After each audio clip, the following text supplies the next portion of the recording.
Yo, what is up, Nerdy Squad? This is a late live stream you boys doing.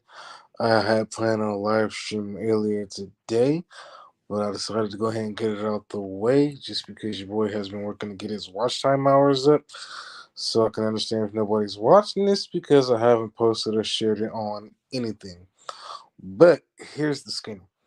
I just got done watching Spider-Man Across the Spider-Verse, and oh my fucking god, that movie was a banger. It was fucking amazing. I don't even know where to begin. This is kind of basically a live stream slash review. But getting into it, um, I gotta say, I love the animation. I thought the animation in this movie was amazing. I thought that they did a really great job. Um, just like with the visuals and how everything looked, I thought it was really cool. I loved all the characters. I liked how they even mixed in some of the real life um characters into the movie. How they mixed in some of the real life stuff that happened, like in the recent Spider-Man movie, No Way Home. I like how they mixed that into the movie as well. I thought that was really cool. But overall, I'm gonna have to definitely give this movie a 10 out of 10, just straight off the top. It was that damn good. Um, so to just get started, it starts off with us in Gwen's universe, and again, the animation was fire. This is really what Sony needs to really focus on instead of this live action spin-off Spider-Man universe. It's already dead. It was dead after Morbius. But in this movie, Gwen is basically at the beginning is dealing with still dealing with the loss of Peter, and she's dealing with trying to be Spider Gwen and dealing with missing Miles, even though he's not, in her universe. And so, fast forward from that, uh, she ends up kind of accidentally getting pulled into this job with a bunch of other Spider men and females because a vulture from a different time gets sucked into her universe, causing all this trouble at an art museum, and she has to try and stop him. And this is where other Spider-Man characters jump in to help her. It's a chick on a bike who's also named Spider-Man, and then you got Spider-Man 2099. And so from there we get to Miles' universe, who is basically trying to deal with his life with school, missing Gwen, trying to be Spider-Man of his universe. And it's really a hard job, and he ends up going up against this character named Spot, which is basically, excuse me, well, it's like he ends up going up against this character named Spot. He's this all white character with basically black spots all over him. And he is basically created by accident. I guess he was a scientist or something working at the lab in the first film under I forgot who the big bad was, under the big bad, right? And so from there, he basically from there they get into a fight, and Spider-Man ends up not so necessarily kicking his ass because the villain is so goofy, he kicks his own ass, right?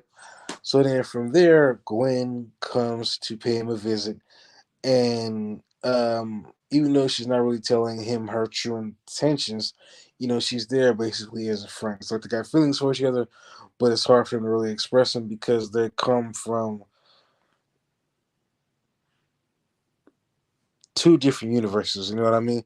So it's hard for her to really rock with him, and it's hard for him to rock with her when they come from two different universes.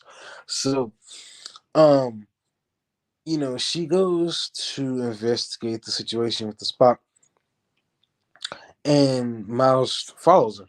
He does so, turning invisible because I forgot that's one of his powers. And so he comes to find out that there's a bigger thing going on here with the Spot.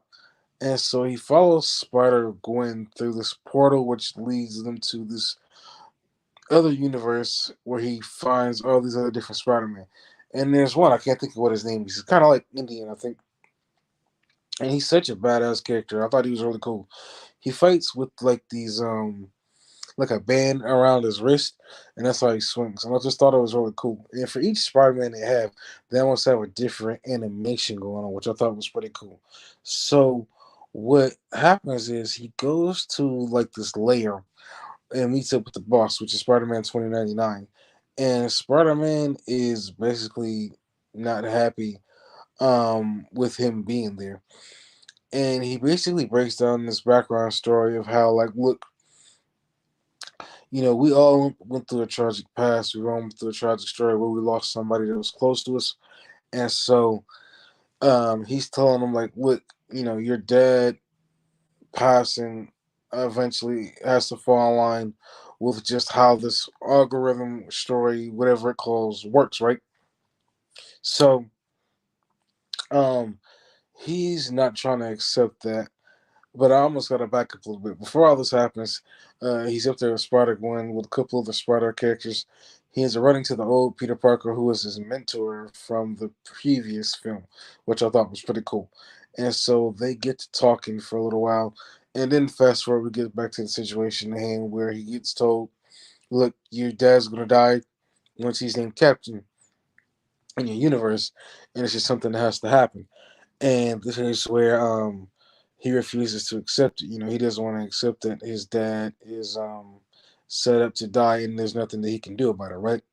So fast forward, he he manages to escape. And this is where shit gets really crazy.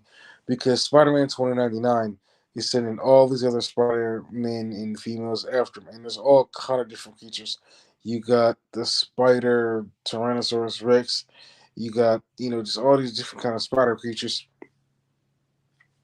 And they all have like just different animations about them, which I think was really the best part. And so basically, Spider Man 2099 is trying to basically be the head of the operation, trying to keep everything in line. And so he goes after Miles Morales and he tells him the truth. You weren't supposed to be bit by the spider. The spider was never meant for you, it was meant for somebody else, but not for your universe. So basically, you got bit by a spider that wasn't from your universe. You got bit by a spider from another universe.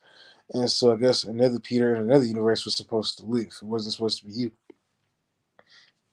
And so Gwen and Peter Parker from the previous film are looking at them as they're being rocketed into space on this train, and Miles Morales is of course disappointed because he's like, y'all knew, y'all didn't tell me, and he was like, that's why you never came to visit me, and they're like, yeah, it's the truth in so many words, just with the look on their faces. So fast forward, um, Miles ends up using his new, I believe it's called Venom Blast, to shock Peter, get away, and ends up being transported, right? But what happens is he gets transported to, well, no, he makes it back to the lab, and there's a different Spider Girl version there, right? So he ends up getting the machine back on and gets sent away. But he doesn't get sent to his universe, and he doesn't know it yet. Even the people, of course, probably watching at home don't know it yet. Because what happens is he goes in, he talks to his mom, and he tells her that he's Spider Man. And then what happens is he comes to slowly realize after she doesn't believe him, something's wrong. So then when his Uncle Aaron opens the door, he's like, oh crap, he's not in this universe, he's in another universe. And the other Spider men and Spider females have, are on his tail. Or at least I think some of them might have went to his universe. So what happens from here is Gwen, went to go see his parents to tell them, hey, Miles is in trouble, but he loves you, and I'm gonna try and help him and get him back home. And so fast forward from that, um, she goes to get the other Spider man from the first movie. And so, um, what else happens? So then he ends up going to meet his Uncle Aaron on the roof of the building, and come to find out that his dad died in this universe, and that you know, as soon as he realizes that, he gets hit, and so what happens is, excuse me, a lot of yarn. It's like what happens is, um, he gets knocked unconscious. He wakes up and he's strapped to a punching bag. And so he's telling his Uncle Aaron, like, hey, look, man, I know you don't want to be the prowler. I know it's not what you want to do. But his Uncle Aaron is like, I'm not the prowler. So then he tosses the glove at somebody up in the shadows, and I'm thinking it's Spider Man. But Miles already said that this world didn't have a Spider Man. And so the guy that comes to reveal himself is another Miles Morales who is actually the prowler from this from this universe. And so meanwhile, Gwen gets up to get the other Spider-Man, and they jump through a portal to possibly try and find Miles. And so Miles is like, you gotta let me go. We gotta save our dad. And he's like, it's not my dad, it's your dad. And so Miles is like, after that, it just goes to end credit. It ends. It says to be continued, which I thought was really crazy because I was having so much fun with the movie, and I really thought that he was gonna make it home and save his dad. So to see that, he didn't fail because his dad is dead, but just to see how that movie ended, it was really fucking crazy. Like I said, I just couldn't see it, so it's all still fresh in my mind. But I really wish I would have loved to see this in theaters. I mean, just to see how everything looks. That movie honestly would have been like just the visuals and the animation were so mind blowing. They even had like live action, moments that took place um in the movie where it's just a couple characters, couple scenes, something small. But I thought that that was really trippy how they were able to do that. And I just thought it was really, really amazing. And I gotta give Spider Man Across the Spider Verse a 10 out of 10, hands down. That movie was fucking awesome. I can't wait to see the third one. I think it was supposed to come out next year, but I think it got pushed back to 2025, so we're gonna have to wait a while. I ain't gonna lie to y'all, man. I really got to get like I know it's crazy just because of how everything's happening with like physical movies. They're not gonna be available to get anymore. But I really want to start collecting physical movies because I would love to own that movie on DVD, especially like a Blu-ray or something like that, or like a 4K. I've seen it where they had like both Spider-Man, the first movie, Into the Spider-Verse, and then Across the Spider-Verse, like a double disc. I mean, because you already know it's already on Netflix, right? That's how I just finished watching it. But it's not going to be on Netflix forever. So obviously it's going to get booted off eventually when it's no longer, being kept on Netflix. But yeah, I just thought it was super, super fun to watch. And there's a lot of other movies I want to get too. Like, I want the full disc collection of Smallville. I want the full disc collection of, I'll probably say The Flash, Green Arrow, even, I forgot the spin off show that came out with all those heroes together. But it's part of the CW, it was part of the CW network. But anyway, yeah, I thought Spider Man across the universe was definitely a 10 out of 10 for me. I thought it was great. And at the beginning, though, I do honestly admit it did feel like a Spider Gwen into the Spider Verse featuring Spider Man. It wasn't until maybe like halfway through that I really started to focus on Spider Man, Miles Morales, and that's where I thought the movie really started to get better. But man, I wish the live action movies looked this good. Because this one was definitely like just it was so fucking amazing. I really want to watch it again, but I want to watch it again after I've seen the third one. But that one I definitely have got to catch in theaters. But that was the big thing I want to talk about. The other thing I want to talk about was the Loki season finale, season 6 ending. I love the show. I thought season 2 was amazing. I think it's the best thing Marvel has put out in quite some time compared to everything else that they've put out, which has been basically like trash. But Loki season 6 was really cool. From the looks of it, this might be the end of Tom Hiddleston in the MCU. Which I'm completely fine with. I hope they do not do a season 3. I don't think they need another season. I think this ended perfectly. Like I said in plenty of my videos, some stuff works um as a 6 episode or 10 episode show on Disney Plus. Some things need to be a full season, and this was definitely something, not a full season, but what I'm saying is like a full saga in the bigger MCU picture. And this Loki show worked as a 6 episode thing, where I feel like the Secret Invasion, I believe is what it calls, not Secret Invasion, but whatever it was with the scrolls, that should have been a full saga, because that was just cut out way too much story for that to be that short. But yeah, Loki was awesome. I really love this season way better than the first one. I think the first season was good, but this is way better. I like how it ended. I do kind of feel bad for Loki that he doesn't really get to, kind of be this character who is the no longer the god of mischief, but is god of time, and he has to, like, just, he has to live with himself being in this, you know, kind of being alone with all these different, I don't know, branches that branch off into the different time. And anyway, I thought that was really cool. I know people have seen the Marvels. I know that it's got mixed reviews. That's another thing I want to talk about. I haven't seen it yet. I might wait till it actually comes out on streaming to actually catch it. I don't understand how people have negative opinions about the Marvels if they have yet to see it. That's the only thing I don't understand. Like, I can't talk up negatively about a movie that I have yet to see it. It just doesn't make sense. But that's just my opinion on that. Um, I'm trying to think what else. I know we got the July 11th, 2025. We are getting Superman Legacy. I don't really have nothing to say for the DC side because it's still in its infancy. There's nothing really to talk about over there. So I'm just gonna focus on the Marvel side, man. I know there's been so many Marvel is dead videos being posted because of just, Marvel's been doing bad for the past 2 years. Their golden goose is no longer laying golden eggs.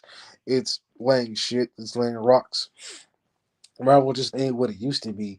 And people are disappointed that, we're not getting, the golden Marvel movies that we've been getting.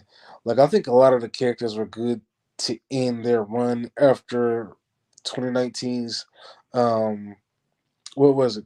Endgame. I really don't want to see Tony Stark Iron Man come back just because I feel like his character, like, what was the whole part of him dying just to bring him back? Even if it's a small cameo appearance, I feel like they should just leave his character alone. I've compared it to WWE, but some of my Mike has been messed up on some old live streams, so I'm gonna say it here. So when you look at WWE, right, back in the early 2000s, you got The Rock, Stone Cold, Triple H, all these great wrestlers, right? So then when it came time for them to step down and the new guard to step up, the new guard wasn't as popular as the old guard. So what did WWE keep doing every now and then, even especially during WrestleMania season? They kept bringing them back, and that's what I feel like Marvel is trying to do. They're trying to bring back the old guard. At least that's what the article on Variety said, to basically appeal to the masses, because people aren't rocking with Marvel like they was from, like, the past 5, 6, 7 years. And I think that Marvel needs to focus, like WWE, on the new guard and not focus so much on the old wrestlers, because they need to just have they need to really focus on getting their shit together, focus on trying to navigate where they can put the what is it that I'm trying to say here? Put the they need to navigate towards a new end game is what I'm trying to say here. So instead of trying to focus on the old guard, they need to focus on trying to navigate to a new Avengers end game. And I know it's hard for them to do that because there's so many movies and characters and so many moving pieces. But Kevin Feige is gonna have to get his team together somehow to figure this out, because Marvel is just in a really, really, really bad place. And like I said, they're down so bad. There's really nowhere for them to go but up.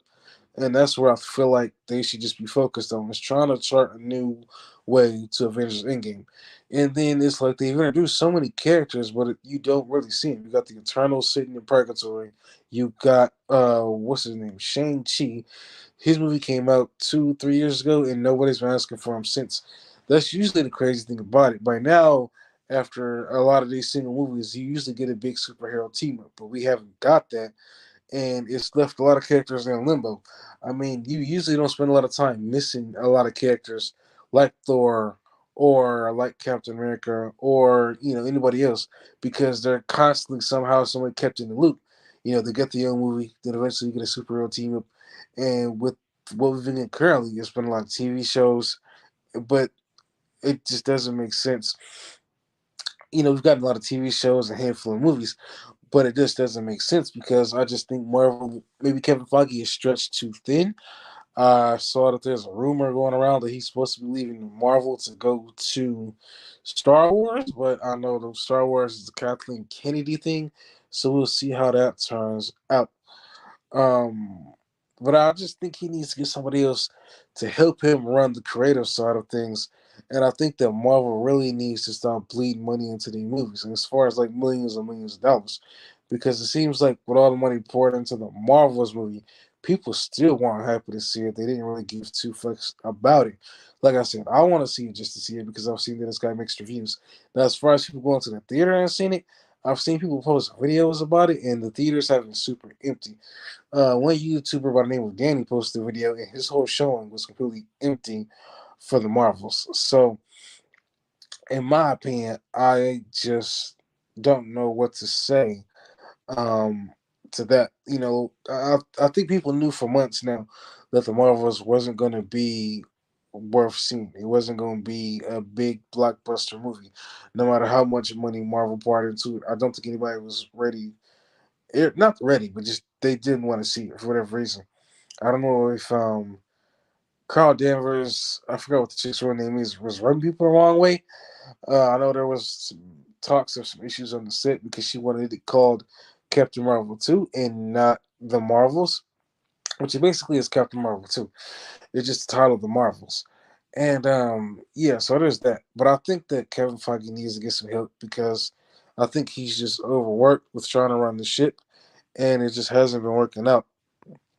And he just they got to get somebody else in there. And like I said, I feel like with Marvel being in a position that is in, they're down bad, so there's nowhere to go but up. And another thing I wanted to talk about is for a while I thought that Marvel shouldn't have replaced Black Panther Chadwick Boseman. I think out of respect, but now that some time has passed, I think the best thing they should do is replace him just out of respect. I mean, there's been so many other characters who've not physically died, but have got one place. But I mean, it's happened. But I'm just saying off the top of my head. But just looking at, Chadwick Boseman's work, he did a great job as a Black Panther. But I think they need to let somebody else take on the role instead of passing it on to a sister. I don't think she would do a bad job. But I just think for the sake of the MCU, they need to bring in somebody else. And I think it was what Chad would want in the long run. He would want somebody else to carry on the legacy of Black Panther. He wouldn't want it to just, stick with him. I can understand they not wanting him to be replaced. But I think that they should replace him. They should be in heavy consideration. Like I said, I'm pretty sure a lot of people thought, like after he passed, all right, nobody else should play this character. But at the end of the day, I do think that that's something that should be taken heavy consideration. Aside from that, you know, I don't know, man. It's just so much going on with Marvel. I mean, even like I said, characters you don't see.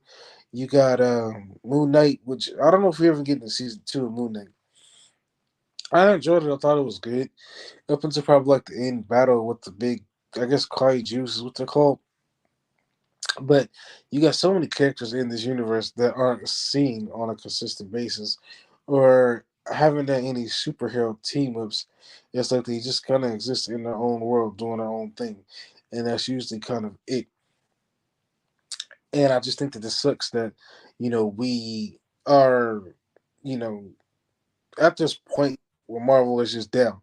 And that was another thing I compared them with WWE because Marvel is WWE, where the DCEU is WCW, and so when Marvel kicked, you know, the DCEU's ass, or basically the DCEU kicked its own ass because they couldn't get out of their own way.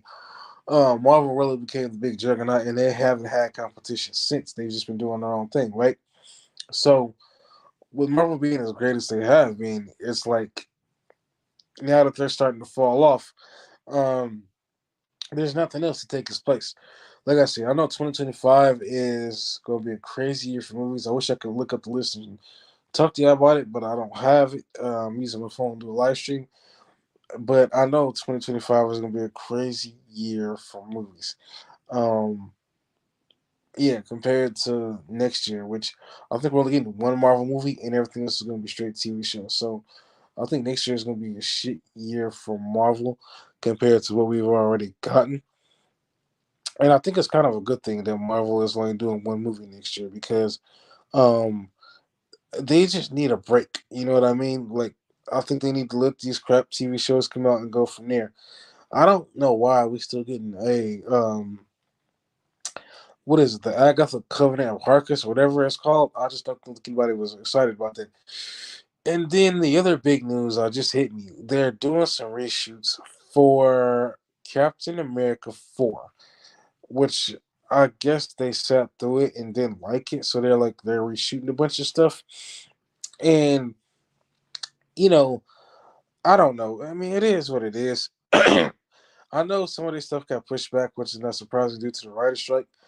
But the fact that they decided to reshoot some of the movie, I don't know if that's a good thing. You know what I mean? I don't know if any movie doing reshoots is really a good thing. But I guess they sat through some of it, didn't like it, and decided, yep, we got to reshoot some of this movie. So it's pretty crazy that Marvel is reshooting some of the Captain America movie. Um, I do feel like, you know, I do feel like Marvel could possibly get their shit together, but I think it's going to be a while. It may happen after the soft reboot. I'm trying to think what TV shows besides Africa. I think we got Ironheart coming out next year, or did it get pushed to 2025? I can't remember. I was watching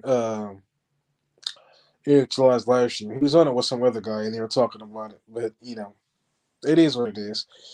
Speaking of Eric July, I did get the Rippaverse Alpha Core cover number 1, which I honestly cannot wait to read.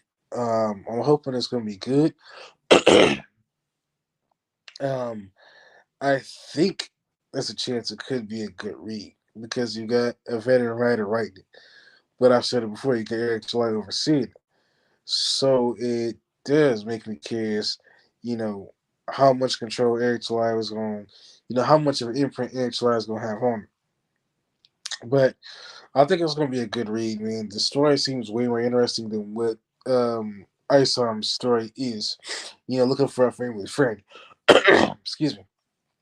So I'm really curious to see what Eric July and the Triple First team have for the Alpha Core. Of course, they did present the covers for Yara and Gooding Chad Rain. I think the Yara cover looks pretty cool. The Chad Rain cover, it looks badass. It's kind of got like a Tony Stark feel to it because if you look at the bottom, you see him kind of like an office type setting with a bunch of technology and shit around him. So I think it's going to be cool to see what they do with that or what else his character brings to the table. But yeah, I'm more interested in the Yara book than anything. Um, I think the trailer, the full length trailer he had looked great. I think it could use a little more detail, a little more cleaned up in some areas, but I did think it looked great. But yeah, like I said, I got my pre-order in for the Alpha Core book number 1, and I will be doing a live stream on it. I will be doing an unboxing on it. I will be doing a review on it, so look out for that. Definitely coming through. But I just want to do this short live stream, basically just kind of talking to y'all because I wanted to just do a live. Like I said, I'm live streaming every week. I didn't mean to make this one super late, but it's something I did want to just get out since I just got done watching this movie. I didn't want to talk about the Spider-Man Across the Spider-Verse since I just finished watching. I was not expecting it to end on a cliffhanger, but that's exactly what it did, and I thought that was pretty cool. My main focus is to get more people in my live stream. I post about it on my community tab on a weekly basis. Hopefully the mic sounds much better compared to what I've been using lately, because yeah, it's been straight trash. But I'm live streaming for at least a half hour now, and I appreciate people stopping by. I'll definitely be back next week at an earlier time on my live stream. This is something I wanted to do just to kind of get out there. Again, I did put the pre-order in for the Alpha Core, uh, Ripperverse Alpha Core Book 1. So definitely be on the lookout for that. Be on the lookout for my live stream unboxing about it. Just keep supporting my YouTube channel. Please keep watching my videos, my live streams. I've said it before, I'm saying it again. My goal is to monetize the channel next year. And, this is just one of hopefully many live streams I'm planning on doing. I'll definitely be back next week with an earlier time. So thank you all for joining me on this live stream. I'm going to go ahead and end it in a little bit. I'm trying to think if there's anything else that's going on for the superhero thing I need to talk about, but nothing else. So I'm going to go ahead and end this live stream, and I will see y'all next stream. Thank you. Appreciate your support. To anybody who wants to support my channel, I'll have a link to my Cash App below if you want to donate to it. Thank you.